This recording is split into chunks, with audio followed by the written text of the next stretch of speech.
All right, today we're cracking the code on a very specific kind of athlete. You've definitely seen them, but maybe you've never quite figured them out. We're talking about the quiet mastermind. So picture this. It's right before a massive game. The energy in the stadium is just electric. You've got players shouting, getting hyped, but then you see that one player. They're off by themselves, totally quiet, calm, almost in a trance. What's the first thing that you think? Is your first thought, they lack passion, or maybe they're just not up for it? Or do you see something totally different? A strategic genius whose mind is already playing chess while everyone else is playing checkers? Well, today we are diving deep into that second idea, the hidden logic behind the quiet athlete. Okay, so first up, let's talk about what they see.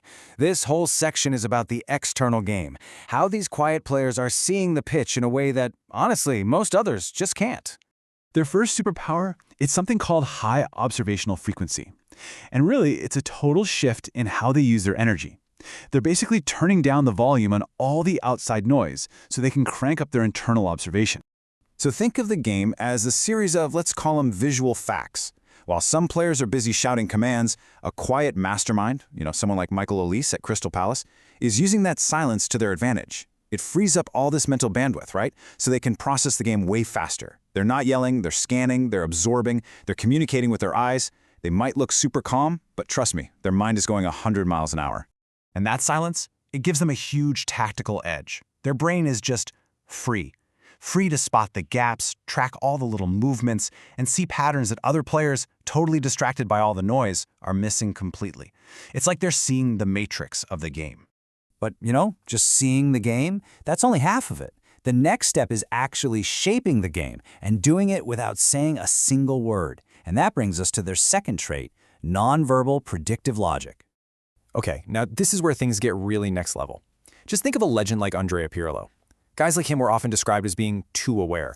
I mean, they didn't have to shout for the ball. Their body language, their positioning, it had already communicated where the ball needed to go 3 seconds from now. They were basically speaking the language of movement. It's a really simple, silent process when you think about it. First, the mastermind sees the most logical next play. Then, they express that idea just with their body position. And finally, a teammate who's on that same wavelength reads the signal and just reacts instantly. It's almost like telepathy out there on the pitch. And it all boils down to this really powerful idea. They see the game as a map of logic, not just a bunch of random accidents. So they're not just reacting to the chaos, they're actually seeing the order underneath it, and then they manipulate it. All right, so let's shift gears a little. We've talked about how they see the world around them, but their real power? Oh, that comes from mastering their inner world. So if that's how they're processing everything on the outside, how are they handling everything on the inside? Well, that leads us to our third trait, and this one is absolutely critical for performing under pressure. It's called emotional economy. This is all about managing your mental energy. I mean, have you ever wondered why a player like Lionel Messi looks so incredibly calm, almost detached, before a massive game? That's him practicing emotional economy. By staying quiet, he avoids that big adrenaline spike that just burns other players out before they even start. He's keeping his heart rate down and his mind totally clear. And the payoff for this is just massive. Because when that whistle blows, they've got a full tank of mental gas, ready to solve any problem on the pitch. Meanwhile, other guys might have already burned through their tank with all the pre-game hype. But just saving your energy, that's only half the internal battle. The other half is protecting your focus from all the chaos. And this is a really rare skill called stimulus control. Think about it. A stadium is just pure chaos, right? You've got tens of thousands of fans screaming, the coach is yelling, the insane pressure of the moment. Well, the quiet mastermind has this incredible ability to mentally zone out all of that noise. It's exactly why a player like N'Golo Kante can come in and make a perfect game-saving tackle in the 90th minute while everyone else is losing their minds. He is in his own little bubble of pure focus. And let's be clear, this isn't something that just happens to them. This is an active defense. They are deliberately, consciously protecting their inner peace so they can maintain that laser focus you need to perform at the highest level. Okay, so this brings us to our final trait. And honestly, this might be the most misunderstood one of them all. This is where being quiet stops being just a personal skill and transforms into a really powerful form of influence. We're talking about silent leadership. And yeah, this idea completely flips our traditional picture of a leader. The loudest person in the room, totally on its head. So you're probably asking, how does that even work?